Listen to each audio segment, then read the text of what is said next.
today's topic is cyclotron. Cyclotron is a particle accelerator. It is used to accelerate positively charged particles like alpha, proton, deuterons to carry out nuclear disintegration. So basically cyclotron है क्या? Particle accelerator. इसे हम क्यों use करते हैं? Particle को accelerate करवाने के लिए. कैसे पार्टिकल्स एक्सेलरेट करेगा ये? Positively charge particle. और किस लिए? न्यूक्लियर डिसइंटीग्रेशन के लिए.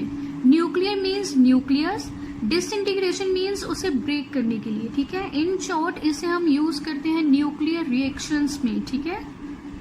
सो प्रिंसिपल ऑफ साइक्लोट्रॉन, ये किस प्रिंसिपल पे बेस्ड है? So when a charged particle is made to cross high frequency electric field in strong magnetic field, time and again it acquires a sufficient energy to hit the target. It means अगर हम किसी charged particle को high electric field में and strong magnetic field में move करवाते हैं time and again, तो वो क्या करेगा? वो एक sufficient energy acquire करेगा. कौन सी energy? kinetic energy. जिस energy से वो target को क्या करेगा? hit. और हमारा इसमें काम क्या है? न्यूक्लियर डिसइंटीग्रेशन को. तो हमारा टारगेट क्या होगा? न्यूक्लियस. ठीक है. तो नेक्स्ट कंस्ट्रक्शन, इसमें मैंने मेन पॉइंट्स लिखे हैं कि साइक्लोट्रॉन की कंस्ट्रक्शन में क्या क्या है. So first is 2 pole pieces of strong magnet and second is 2 D-shaped hollow metallic conductor with a gap between them. Third is HEO high electric field oscillator. So इसे मैं डायग्राम में explain करूंगी आपको. सो सी पहले हम कंस्ट्रक्शन करेंगे cyclotron की. First में यहाँ पे मैग्नेटिक पोल्स ले रही हूँ to provide strong magnetic field. और मैग्नेटिक फील्ड की डायरेक्शन क्या होगी? North to south in this direction. ठीक है. देन हमारे पास क्या है? D-shaped होलो मेटेलिक कंडक्टर्स हैं. कितने? 2. D मीन्स जो अल्फाबेट D होता है हमारे पास, उसकी शेप में हमारे पास 2 मेटेलिक कंडक्टर्स होंगे जिन्हें हम बोलेंगे D1 एंड D2. C ये जो रेड कलर की बाउंड्री है ये हमारा फर्स्ट मेटेलिक कंडक्टर है इन दी शेप ऑफ D, इसे हम D1 लेंगे. एंड ये हमारा सेकेंड मेटेलिक कंडक्टर है D2. ठीक है. And these Ds are adjusted with a gap between them. इन दोनों में क्या है? गैप है, सर्टेन गैप है इन दोनों में. ठीक है. एंड इन Ds को हमने ऐसे प्लेस किया है कि मैग्नेटिक फील्ड के ये कैसे आ रही हैं? परपेंडिकुलर. ठीक है. एंड देन दोनों Ds को हम कनेक्ट करेंगे HEO से. HEO is high electric field oscillator. ठीक है. हाई इलेक्ट्रिक फील्ड ऑसिलेटर, उसका सिंबल क्या है? ये. इसका काम क्या है वो मैं वर्किंग के स्टार्टिंग में बताऊंगी. एंड देन हमारे पास एक टी में क्या है? विंडो. विंडो के बिल्कुल बाहर क्या पड़ा है? टारगेट. जैसे मैंने बताया था साइक्लोट्रॉन हम यूज करते हैं न्यूक्लियर डिसइंटीग्रेशन के लिए. तो यहाँ पे हमारा टारगेट होगा जिसे हमें डिसइंटीग्रेट करना है. सो फर्स्ट हम समझेंगे कि इस हाई इलेक्ट्रिक फील्ड ऑसिलेटर का काम क्या है. ये हाई इलेक्ट्रिक फील्ड ऑसिलेटर इन दोनों Ds को पोलैरिटीज देता है. पोलैरिटीज मींस पोटेंशियल देता है, नेगेटिव या पॉजिटिव. ठीक है. सिंस ये ऑसिलेटर है तो ये जो पोलैरिटीज देगा उसे रिवर्स करता रहेगा. ठीक है. सो नाउ हम वर्किंग करेंगे. सो वर्किंग के लिए हमें पता है साइक्लोट्रॉन क्या करता है? पार्टिकल को एक्सेलरेट. कैसे पार्टिकल को एक्सेलरेट करता है? पॉजिटिवली चार्ज्ड पार्टिकल को. तो सबसे पहले हम क्या करेंगे? ये जो गैप है दोनों Ds में, यहाँ इस पॉइंट O पे हम अपना पॉजिटिवली चार्ज्ड पार्टिकल रखेंगे. ठीक है. सो ये हमारा रेफरेंस पॉइंट है. इसके बाद हाई इलेक्ट्रिक फील्ड ऑसिलेटर क्या करेगा? दोनों Ds को पोलैरिटीज देगा. पोलैरिटीज मीन्स पोटेंशियल देगा. ठीक है. तो हम स्टार्टिंग में मान लेंगे कि D1 जो D है is at negative potential with respect to D2. D1 क्या है? नेगेटिव पोटेंशियल पे. तो D2 क्या है? पॉजिटिव पोटेंशियल पे. सिंस जो पार्टिकल है वो कौन सा चार्ज है? Positively charge particle. तो पॉजिटिवली चार्ज पार्टिकल किस तरफ अट्रैक्ट होगा? Negative side. मीन्स ये D1 की तरफ अट्रैक्ट होगा. देखो अब ये चार्ज पार्टिकल है एंड चार्ज पार्टिकल के मैग्नेटिक फील्ड कैसे लग रही है? इस डायरेक्शन में. Means charge particle magnetic field के 90 डिग्री पे मूव कर रहा है. और हम कर चुके हैं कि अगर पार्टिकल 90 डिग्री पे हो तो वो क्या एक्सपीरियंस करता है? Maximum force. और उस मैक्सिमम फोर्स के कारण पार्टिकल का पाथ क्या होता है? सर्कुलर. सो होगा क्या? इस पॉइंट O पे ये मैग्नेटिक फोर्स मैक्सिमम एक्सपीरियंस करेगा और पॉजिटिवली चार्ज पार्टिकल है तो नेगेटिव की तरफ अट्रैक्ट होगा. और मैक्सिमम फोर्स में इसका पाथ क्या होता है? सर्कुलर. सो ये D1 की तरफ अट्रैक्ट होगा और सेमी सर्कुलर पाथ कवर करेगा. ठीक है. सेमी सर्कुलर पाथ कवर करेगा. एंड उसके बाद ये फिर कहाँ अराइज करेगा? गैप में. सो जैसे ये सेमी सर्कुलर पाथ कवर करने के बाद गैप में अराइज करेगा, इसका काम शुरू हो जाएगा।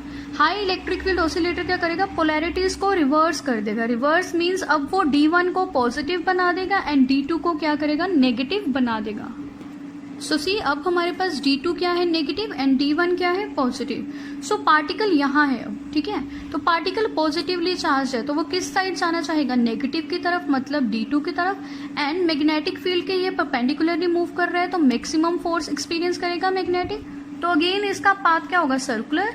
तो ये क्या करेगा, फिर से semi circular path D2 D में कवर करके फिर से गैप में अराइज करेगा, ठीक है। और जैसे ये गैप में आएगा फिर से ये क्या करेगा, पोलैरिटीज को रिवर्स कर देगा। फिर D1 को क्या बना देगा, नेगेटिव, एंड D2 को क्या बना देगा, positive. Again particle semi circular path follow करेगा। ऐसे ही ये अपना प्रोसेस कंटिन्यू रखेगा, कब तक, जब तक ये पेरिफ्री में पहुंच ना जाए। पेरिफ्री मींस ये जो होलो मेटेलिक कंडक्टर है इसकी एजेस में पहुंच ना जाए। सो देखो पार्टिकल ने यहाँ से एक्सेलरेट करना स्टार्ट किया, पहले ऐसे एक्सेलरेट किया, फिर ऐसे अपना प्रोसेस कंटिन्यू करता रहेगा। कब तक, जब तक ये पेरिफ्री में पहुंच ना जाए। सो मैंने यहाँ वर्ड लिखा है पेरिफ्री। पेरिफ्री का मतलब होता है एजेस, मींस ये जो होलो मेटेलिक कंडक्टर्स है इनके एंड्स तक ना पहुंच जाए। सो जब पार्टिकल पेरिफ्री ऑफ डीज में पहुंच जाएगा, मींस इन डीज के एजेस तक पहुंच जाएगा, तब हम क्या करेंगे, विंडो को ओपन कर देंगे। एंड सिंस जो पार्टिकल है वो मूव कर रहा है, पहले उसने यहाँ से मूव करना स्टार्ट किया था। सो मूव करते टाइम क्या होगा, उसकी वेलोसिटी इंक्रीज होगी, एंड वेलोसिटी इंक्रीज होगी तो उसके पास क्या होगा, हाई काइनेटिक एनर्जी आएगी वेलोसिटी के कारण। सो जैसे ही हम विंडो को ओपन करेंगे वो with this high energy target को क्या करेगा, हिट। और यहाँ पे टारगेट क्या है हमारा, न्यूक्लियस, बिकॉज ये हम यूज करते हैं न्यूक्लियर डिसइंटीग्रेशन के लिए। सो अब देखो पार्टिकल कौन सा पाथ फॉलो कर रहा था, यहाँ पे सेमी सर्कुलर पाथ, ठीक है। इस सेमी सर्कुलर पाथ का जो रेडियस है वो कॉन्टिन्यूसली इंक्रीज कर रहा है, और इंक्रीज होके मैक्सिमम रेडियस किसके इक्वल हो जाएगा, रेडियस ऑफ द डीज के इक्वल, ठीक है। अब देखो फर्स्ट जो सर्कुलर पाथ था इसका, सेमी सर्कुलर पाथ, उसका रेडियस देखो इतना है। सेकेंड जो सर्कुलर पाथ था इसका, उसका रेडियस देखो ज्यादा हो गया। मीन सेमी सर्कुलर पाथ जैसे जैसे ये कवर करेगा इसका रेडियस सर्कुलर पाथ का क्या होता रहेगा, इंक्रीज होता रहेगा। सो हम कर चुके हैं कि time period is independent of the radius of the circular path, कि टाइम पीरियड जो है पार्टिकल का सर्कुलर पाथ को कवर करने के लिए वो रेडियस पे डिपेंड नहीं करता। मींस जितने टाइम में पार्टिकल ये छोटे वाला सेमी सर्कल कवर करेगा उतने ही टाइम में पार्टिकल ये बड़े वाला सेमी सर्कल कवर करेगा, ठीक है। टाइम क्या होगा, सेम होगा। तो इस हाई इलेक्ट्रिक फील्ड ऑसिलेटर का काम क्या होता है, इसे एक पर्टिकुलर टाइम दिया होता है कि इस टाइम के बाद ये क्या करेगा, डीज की पोलैरिटीज को रिवर्स कर देगा, ठीक है। सो सपोज एक सेमी सर्कल को कवर करने के लिए 2 सेकेंड्स लगेंगे, तो जितने भी यहाँ पे सेमी सर्कल्स हैं उन्हें कवर करने के लिए कितना टाइम लगेगा, 2 सेकेंड्स। सो इस हाई इलेक्ट्रिक फील्ड ऑसिलेटर को ये पर्टिकुलर टाइम दिया जाता है 2 सेकेंड्स। तो हर 2 सेकेंड्स के बाद ये क्या करता है, दोनों डीज की पोलैरिटीज को क्या करता है, रिवर्स कर देता है, ठीक है। तो आपको क्वेश्चन आ जाता है कि हाई इलेक्ट्रिक फील्ड ऑसिलेटर का काम क्या है, ये पोलैरिटीज प्रोवाइड करेगा, एक पर्टिकुलर टाइम के बाद पोलैरिटीज को रिवर्स करते जाएगा, ठीक है। एंड जो पार्टिकल है वो यहाँ पे सेमी सर्कुलर पाथ कवर करेगा विद बिगर रेडियस या इंक्रीजिंग रेडियाई, ठीक है। सो जल्दी से हम वर्किंग को रीड कर लेंगे। A source of positive charge is placed at center O of the gap between the two D's. दोनों D's के बीच में जो गैप था वहां पे O पॉइंट पे हमने स्टार्टिंग में क्या किया था, पॉजिटिव चार्ज को प्लेस किया। सो नेक्स्ट पैराग्राफ में क्या है, let D1 be at negative potential with respect to D2, जो हम कर चुके हैं। Therefore the charged particle gets accelerated towards D1 where magnetic field acts perpendicularly. Therefore particle will experience maximum force and arises at the gap after following a semicircular path. जैसे मैंने बताया था पहले क्या होगा, D1 नेगेटिव पोटेंशियल पे होगा, जो चार्ज पार्टिकल क्या करेगा, अट्रैक्ट होगा D1 की तरफ, एंड मैग्नेटिक फोर्स उस पर मैक्सिमम लगेगी बिकॉज वो 90 डिग्री पे मूव कर रहा है। सो वो क्या करेगा, सेमी सर्कुलर पाथ फॉलो करने के बाद कहाँ अराइज करेगा, गैप में, ठीक है। So on reaching the gap, polarities of D's is reversed, making D2 negative with respect to D1. जैसे मैंने बताया था जैसे ही पार्टिकल गैप में अराइज करेगा डीज की पोलैरिटीज क्या हो जाएंगी, रिवर्स, तो D2 क्या बन जाएगा, नेगेटिव, एंड D1 क्या होगा, पॉजिटिव. सो पार्टिकल किसकी तरफ अट्रैक्ट होगा, अब D2 की तरफ. अगेन कौन सा पाथ फॉलो करेगा, सेमी सर्कुलर पाथ, बट इस सेमी सर्कुलर पाथ का रेडियस क्या होगा, बिगर प्रीवियस सेमी सर्कुलर पाथ से. सो this process continues till the charge arises at the periphery of D's. तो जैसे मैंने बताया था ये प्रोसेस चलता रहेगा जब तक चार्ज कहाँ ना अराइज करे, पेरिफ्री ऑफ D's में, मीन्स एजेस तक ना पहुंच जाए. एंड उस पॉइंट पे क्या होगा, रेडियस ऑफ सर्कुलर पाथ किसके इक्वल हो जाएगा, रेडियस ऑफ द D's के इक्वल. ठीक है. एंड देन हम क्या करेंगे, विंडो को ओपन कर देंगे एंड जो पार्टिकल है वो टारगेट को हिट करेगा विद हाई एनर्जी. ठीक है. सो अब इसका मैथमेटिकल एक्सप्रेशन करेंगे हम. सो हियर पार्टिकल का सर्कुलर पाथ या सेमी सर्कुलर पाथ क्यों आ रहा था, बिकॉज मैग्नेटिक फोर्स उस पर कैसे लग रही थी, मैक्सिमम. तो हम बोल सकते हैं कि centripetal force is provided by magnetic force. So F C means F centripetal is equal to F magnetic. So values put करेंगे. एफ सी की वैल्यू क्या है, M V square by R, already हम कर चुके हैं सेम चीज, is equal to F M क्या है, क्यू वी बी. सो यहाँ से वेलोसिटी की वैल्यू क्या आएगी, v is equal to Q B R by M. ठीक है. एंड देन नेक्स्ट स्टेप हमारा क्या था, गायरो फ्रीक्वेंसी का हम ऑलरेडी कर चुके हैं ये steps motion of charge particle में. So gyro frequency omega is equal to V by R, and solve करने के बाद ओमेगा की क्या वैल्यू आती थी, Q B by M. And then frequency क्या थी, nu is equal to omega by 2 pi. Therefore frequency क्या है, QB by 2 pi m. And then time period for one revolution. So time period क्या है, reciprocal of frequency, so it is 2 pi m by QB. यहाँ तक हम already कर चुके हैं motion of charge particle in magnetic field में. ठीक है. अब देखो जैसे मैंने बताया, पार्टिकल जब मूव करेगा साइक्लोट्रॉन में तो उसकी वेलोसिटी इंक्रीज होगी. वेलोसिटी इंक्रीज होने के कारण वो क्या गेन करेगा, काइनेटिक एनर्जी.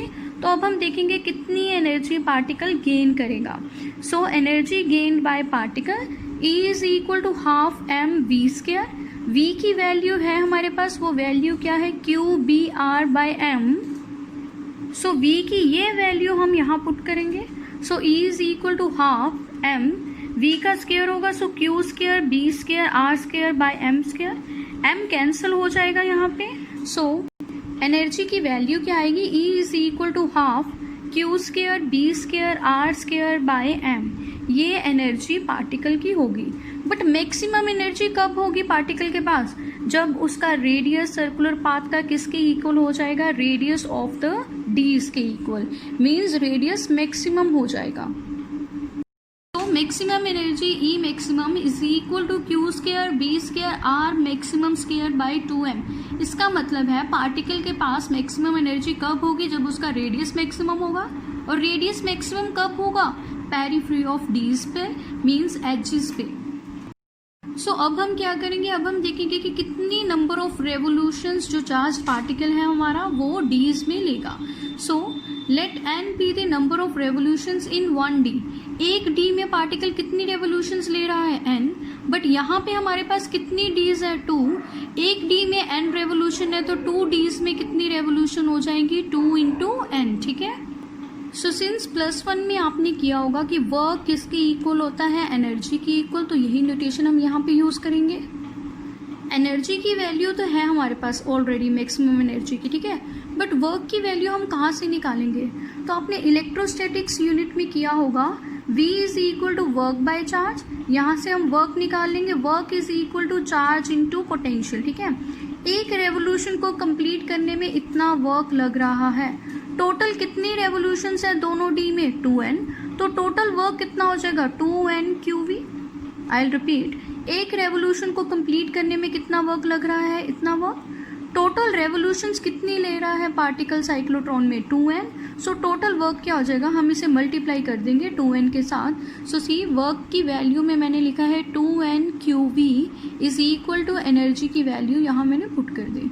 तो हमें नंबर ऑफ रेवोल्यूशंस चाहिए, हम यहाँ से n निकाल लेंगे. 2 भी डिनोमिनेटर में चल जाएगा, Q कैंसिल हो जाएगा एंड V भी डिनोमिनेटर में. So n is equal to Q B square R maximum square by 4mv, which is the required expression.